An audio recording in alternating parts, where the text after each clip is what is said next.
Today we're going to take a look at 10 things you probably did not know about the Ruger 1022. Now the Ruger 1022 is one of the best semi-automatic 22 long rifles out there, and if you own one, you know exactly what I'm talking about. It is indestructible, rapid firing, super accurate machine, and that's all the 1022 has ever been in my experience. So a lot of people know a lot of things about it, so this is 10 things you probably don't know about it.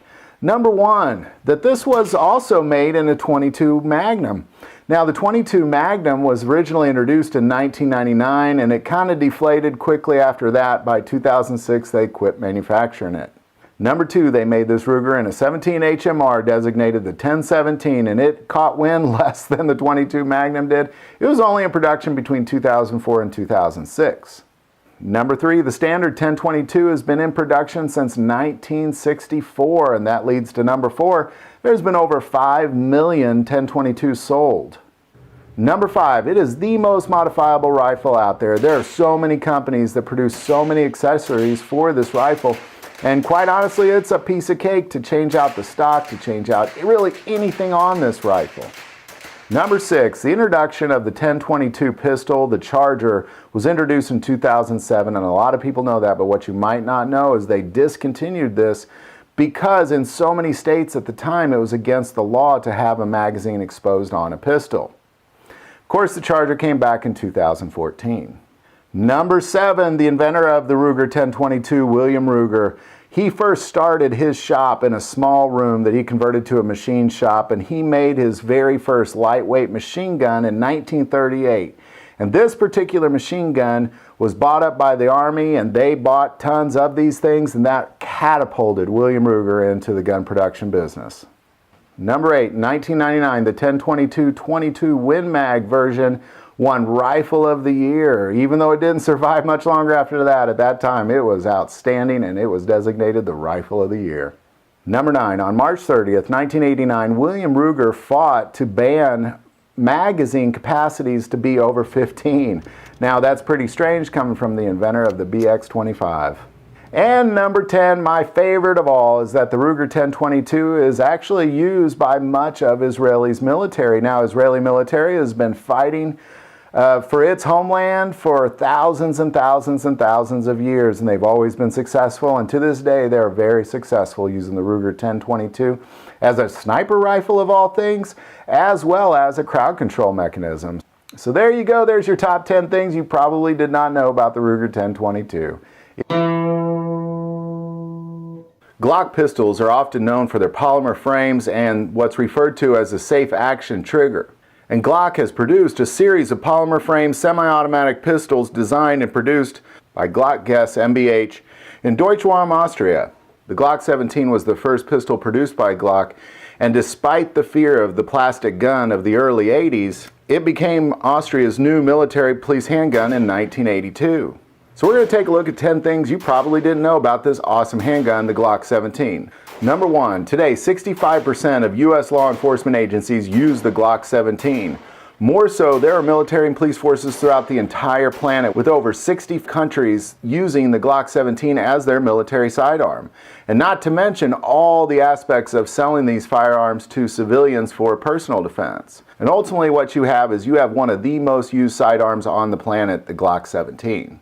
Number two, the inventor of Glock 17, Gaston Glock, was never a gun manufacturer at all. As a matter of fact, he was a chemical engineer, and what he specialized was a process called ferric nitrocarbonizing, which essentially pulled nitrogens and carbons out of any substance to really greatly harden it. Now, ferric nitrocarbonizing was originally invented in England, and it was done to harden steels for extreme breakage in pistons and engine blocks and that sort of thing. So Gaston Glock used this technology to produce rods and knives for the Austrian military out of his garage. Number three, in 1980, Gaston Glock bought an injection molding machine, and he was the first to mold plastics and use this ferritic nitrocarbonizing on polymers. And that's how he sustained such a tough, hard polymer, was through this process, and he was the first one to do that. Some of his earliest employees were actually camera manufacturers that used this plastic molding process to design camera parts. In 1980, Austria announced that it would be seeking tenders to replace the Walther P38 as their military and police sidearm. However, Austria was using a ridiculous testing process. This testing process that they were using really challenged some of the major gun manufacturers of its time. But Gaston Glock believed he was up for the challenge with his polymer products. Besides a long list these guns must have, to include it had to be a 9mm, a 9+ capacity, and had to be no more than 58 parts in the components. But the testing process also included no more than 20 malfunctions in 10,000 rounds. More so, at 15,000 rounds, they would inject a highly pressurized 9mm parabellum upwards of 73,000 psi, double the maximum pressure limit for a 9mm. And after that, it still had to be a perfectly usable pistol. So Glock put his team of chemists and camera makers together, and they created the Glock 17. And of course, as you know, when all was said and done, it was the Glock 17 that came out on top. Number 5, a lot of people think that Glock 17 is called the Glock 17 because it was the 17th design. That is not accurate. It is the 17th patent that Glock held. Earlier patents were things like rods and knives and camera parts. But the Glock 17 was the very first gun that Glock produced. Number 6, many people don't realize the guns that Glock outperformed in that high-stress Austrian military test. On that massive list is the H&K P7M8, the P7M13, and the P9S. Also, Sig Sauer at the time was out of Switzerland. They put in the P220 and the P226 as their contenders. Also on that list was Beretta out of Italy.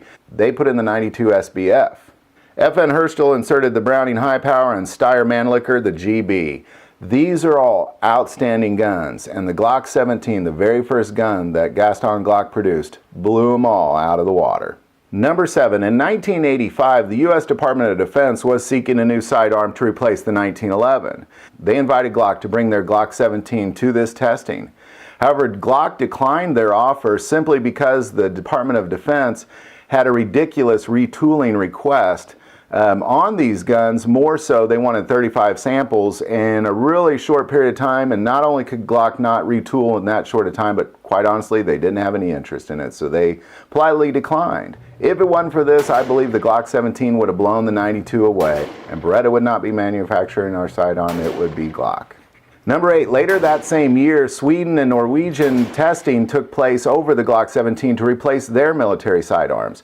Now the reason that's of particular interest is they use NATO standards for testing, so when they were finished, this Glock 17 received a NATO classified sidearm, so therefore any NATO country can use the Glock 17 as their sidearm.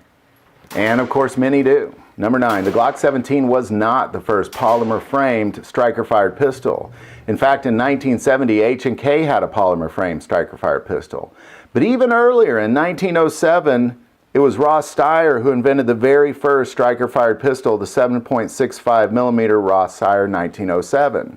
And finally, number 10, the Glock 17 uses a modified Browning cam-lock system for charging and recharging a semi-auto system, adapted from the high-power pistols. So there you go, there's your top 10 list. Ultimately what you have is you have a gun that takes some design from Browning and Steyr, and you put together a chemical engineer and a bunch of camera manufacturers, and what you have is the Glock 17. The CZ75 is a short coil operated lock breech pistol in 9mm parabellum with a double stack magazine. CZ was founded in 1918 by members of the Austro-Hungarian military and was referred to as the State Armament and Engineering Work of Brno because it was located in Brno, Czechoslovakia. In 1948, due to a communist coup, CZ became a nationalized communist manufacturer of weapons. Out of all this comes the CZ75, one of the finest handguns ever made, carried by military and police officers all over the country and also used in many pistol shooting competitions, and often carried by citizens as one of the greatest pistols ever manufactured. So this video is going to take a look at the top 10 things you probably did not know about the CZ75. Number 1, invented by Joseph and Franciszek Koki, were gun designing brothers for CZUB, and they designed post-World War II guns and were some of the most influential gun designers in the Cold War. These two brothers ultimately invented the CZ75, but for the most part, every gun that they built had to be approved by the Russian authority, and they were given very limited freedom on their gun designs. More so because of the secretive nature of what they did. They always signed everything with a surname. They never used their actual name. That way you didn't know which brother was working on which parts of which guns. Number 2, after over 20 years of designing guns for the Russian authority, they were asked to design a 9mm parabellum double-stacked magazine gun that ultimately became the CZ75. Now, what is significant about this gun is they were given total freedom to do whatever they wanted on this gun. The CZ75 was the very first gun designed by the Koch brothers that ultimately was their freedom to do what they always dreamed of doing. More so, this gun was not being created for the Eastern world. It was designed specifically to export into the Western world. At no point during the Cold War did anybody on the east side of the Iron Curtain carry a CZ75. Primarily because the guns they used fired the 9mm Makarov or the 7.62 x 25. Number 3, the CZ75 designers, both the Kochs and the CZUB company, were not allowed to hold international patents. Instead, what they held were secret patents east of the Iron Curtain.